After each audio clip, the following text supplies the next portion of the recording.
ലജ്ജ വേണം. ലജ്ജ ഈമാനുള്ളവർക്കേ ഉണ്ടാവും. അൽ ഹയാഉ ശുഅബത്തും മിനൽ ഈമാൻ. ആക്റ്റീവ് സ്ത്രീക്ക് ഓടിക്കുന്നതിന്റെ വിധി എന്ത് എന്നല്ല നോക്കേണ്ടത്, ലജ്ജയുള്ള പെണ്ണിന് എങ്ങനെ ഓടിക്കാൻ കഴിയുക, അവിടെയാണ് നമ്മൾ നിൽക്കേണ്ടത്.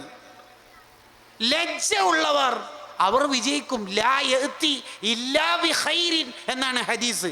ലജ്ജ ഉള്ള ആളുടെ ജീവിതത്തിൽ നന്മ മാത്രമേ ഉണ്ടാവുള്ളൂ. അപ്പോൾ ഒരു മുഖത്ത് ഹിജാബ് ഇടണം എന്നുള്ളത് ഒരു ഉസ്താദിൻ്റെ ഭാര്യക്കുള്ള ഇസ്ലാമിക സിദ്ധാന്തമല്ല, മുസ്ലിം സ്ത്രീക്ക് പറഞ്ഞ നിയമമാണ്.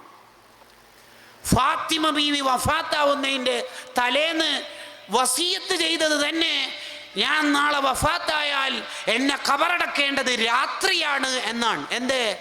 രാത്രി ഖബറടക്കിയാൽ എന്നെ പൊതിഞ്ഞ കഫം പുട ആർക്കും മനസ്സിലാവൂലല്ലോ എന്ന്. എൻ്റെ ശരീരം കാണൂല എന്നല്ല, എന്നെ പൊതിഞ്ഞ തുണി പോലും കാണരുത് എന്ന്. ഇന്നത്തെ താത്താമാര് കുട്ടികൾക്ക് പേരിടുന്നത് ഫാത്തിമ ഷെറിനും ഫാത്തിമ ഹിബയും, ഡ്രോപ്പും പിക്കിങ്ങും അല്ലാതെ വേറെന്താ നമ്മുടെ കുട്ടികൾക്കുള്ളത്? ഫാത്തിമ